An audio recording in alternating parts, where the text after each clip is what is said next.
left well alone.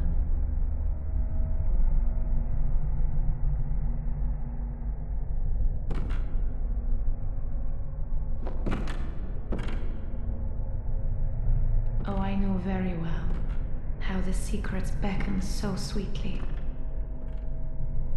Only an honest death will kill you now.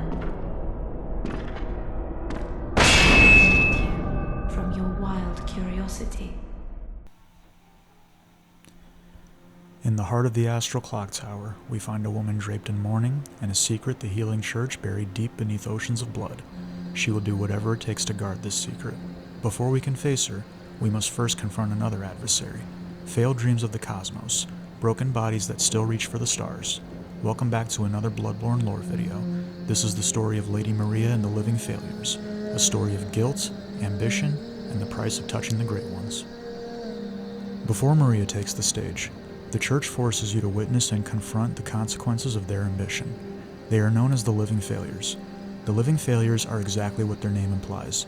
Patients of the research hall who were once human, but are now pale, plant-like creatures. The healing church wanted more than just healing. They craved transcendence, to create beings closer to the Great Ones, and the church was willing to do anything, including sacrificing people, to achieve this goal. I've talked about their past in other videos and how their practices became more twisted. Through the church's blood experiments and celestial meddling, these patients were reshaped, their skulls elongated, and their minds forever reaching towards the stars. Their boss fight reflects this cruel science.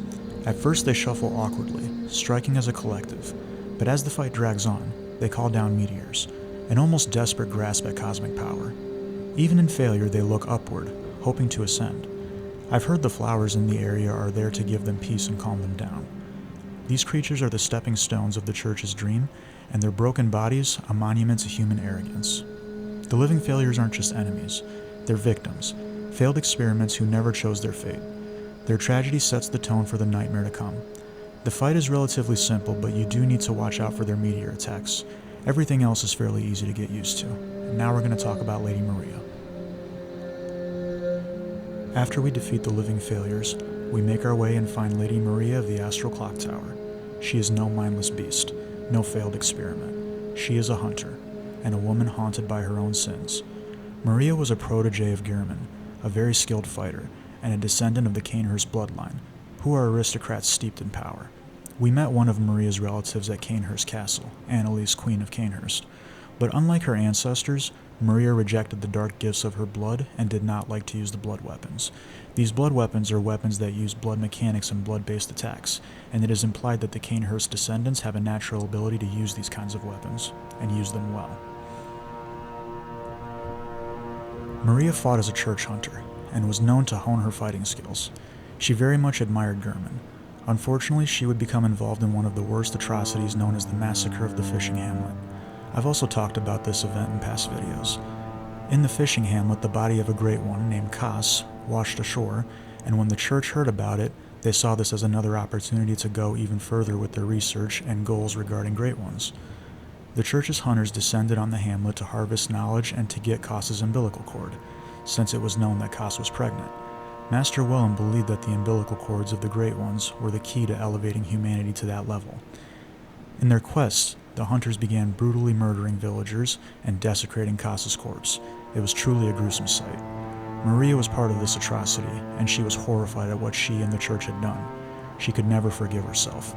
After the events at the fishing hamlet, she became a sort of caretaker for the patients in the research hall, and would stay in the Astral Clock Tower. These patients would be experimented on by the healing church in an attempt to make contact with the Great Ones. Many of the patients died, and eventually, Maria would die as well. It is strongly implied from her blood and wounds that Maria had committed suicide due to all the guilt she felt. Her death would have an impact on Gehrman. You can find Maria's small hair ornament in the workshop. Gehrman would go on to make a doll which almost exactly mimics Lady Maria's appearance. We interact with this doll many times. In the real world, the doll is lifeless, but in the hunter's dream, the doll has life and speaks. While this doll isn't actually Lady Maria, there seems to be this strange connection between them. When we give her the hair ornament, it triggers this interesting reaction from the doll. What? What is this? I can't remember. Not a thing, only I feel a yearning, something I never felt before. What's happening to me? Tell me, Hunter, could this be joy?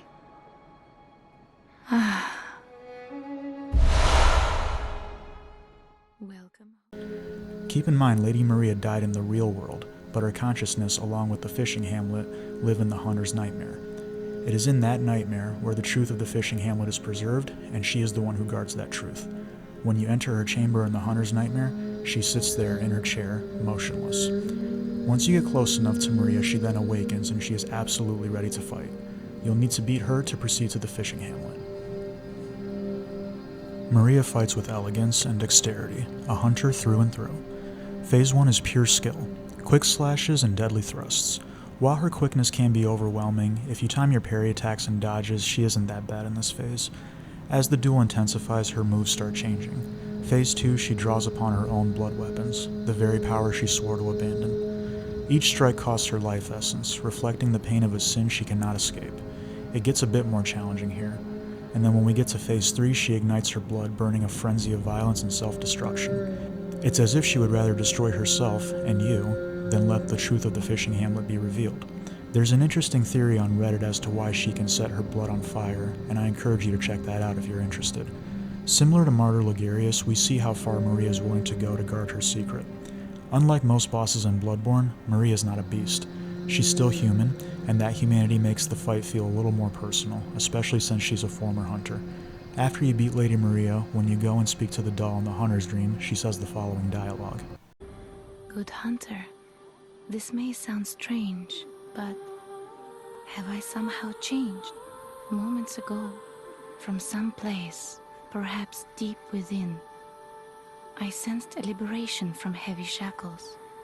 Not that I would know. How passing strange.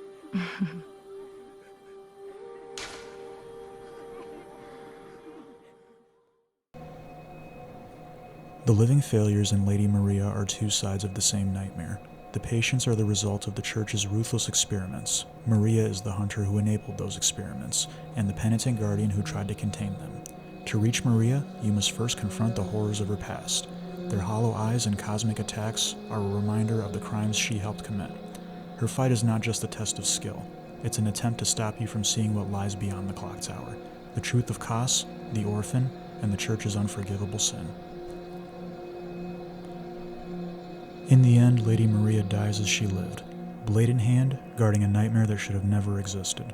The living failures remain only as echoes of ambition, a warning and a reminder that in the pursuit of the great ones, humanity creates only tragedy. What do you think? Was Maria a villain, a victim, or a penitent guardian? How much of a role in the fishing hamlet massacre do you think Lady Maria played? And were the living failures truly failures, or the first step toward a terrible kind of godhood? Let me know your thoughts in the comments below. Thank you so much for watching, and until next time. Farewell, good hunter. May you find your worth in the waking world.